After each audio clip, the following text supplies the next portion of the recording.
तो भाई मैं सबसे पहले कहना चाहूंगा, नाम क्या आपका? दुर्गेश कुमार पांडे। मेनली आप तैयारी रेलवे एग्जाम्स की कर रहे हैं? नहीं, एसएससी और आरओ की तैयारी।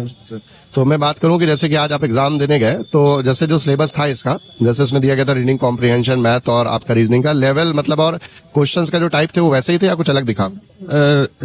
इंग्लिश कॉम्प्रिहेंशन थोड़ा टफ था। बाकी जैसे हम बात करें पजल्स की और उसके बाद रीजनिंग में आपके कोडिंग डिकोडिंग के, तो बिल्कुल सेम अकॉर्डिंग टू सिलेबस था, लेकिन बाइनरी और डेसिमल ये आपका नहीं पूछा जा रहा है। और अगर आपको मैथ्स की बात करें, अगर मैथ्स में अगर आप मेंसुरेशन, सिलेंडर, स्पेयर अगर वगैरह वगैरह के अगर आप फार्मूले तैयार कर ले रहे हैं तो आपके क्वेश्चन अच्छे से बन जाएंगे। लगभग 10 से 12, 15 क्वेश्चन आप आराम से कर लेंगे। उधर आपका सिंप्लीफिकेशन से लगभग 3 से 4 क्वेश्चन आ रहे हैं। सिंप्लीफिकेशन वगैरह भी आप अगर आराम से करके आ रहे हैं तो फिर आपका पेपर अच्छा होगा, नो डाउट।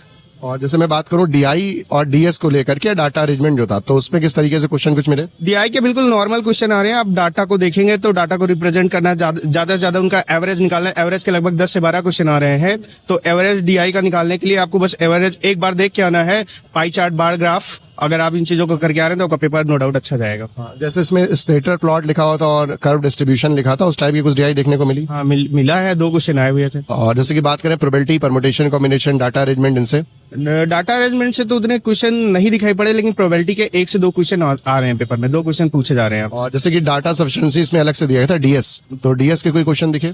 हाँ, 2-3 क्वेश्चन आ रहे हैं। मैं बता रहा हूँ आपको ज्यादातर को रिलेट करके कि pie chart, bar graph, histogram और पिक्टोग्राफ, अगर इन चीजों को आप कैलकुलेट करके आ रहे हैं टर्बुलेशन, तो आपका पेपर अच्छा जाएगा, इसमें कोई दो राय नहीं है। जैसे कि मैं बात करूं कि परसेंटेज, प्रॉफिट लॉस और एलसीएम, एचसीएफ और उसका डिस्काउंट, जैसे ट्रिग्नोमेट्री के क्वेश्चन थे कुछ? नहीं, ट्रिग्नोमेट्री के एक भी क्वेश्चन नहीं आ रहा। और सिंपल इंटरेस्ट, कंपाउंड इंटरेस्ट? नहीं, सिंपल इंटरेस्ट, कंपाउंड बस का पार्ट नहीं था, उसके क्वेश्चन नहीं आ रहे हैं। एलसीएम, एचसीएफ के आपके 5 से 7 क्वेश्चन मिल जाएंगे ऑलरेडी, कोई दिक्कत नहीं है। मेंसुरेशन से लगभग कितने क्वेश्चन होंगे? मेंसुरेशन से आपके 10 से 12 क्वेश्चन आ रहे हैं। फिर मैं अलजबरा और ज्योमेट्री को लेकर के कुछ? नहीं, अलजबरा ज्योमेट्री से एक भी क्वेश्चन नहीं आया। हाँ, अगर आप प्रॉफिट लॉस और परसेंटेज थोड़ा सा करके आते हैं तो आपको उसका बेनिफिट मिलेगा। अदरवाइज आप नहीं भी करना चाहते एट लास्ट टाइम, तो आप प्रोबेबिलिटी और उसके बाद मेंसुरेशन और एलसीएम, एचसीएफ, सिंप्लीफिकेशन, अगर इन चैप्टर पे आप फोकस करते हैं तो आपका मेजोरिटी में 60 में आप लगभग 40 प्लस 45, 50 के अराउंड क्वेश्चन बना सकते हैं। ओवरऑल जैसे बात करें, जो पेपर था वो मतलब आपका सेक्शनल था या फिर आपका जो है मिक्स था? मिक्स पेपर आ रहा है, सेक्शनल पेपर नहीं आ रहा है, पेपर मिक्स आ रहा है।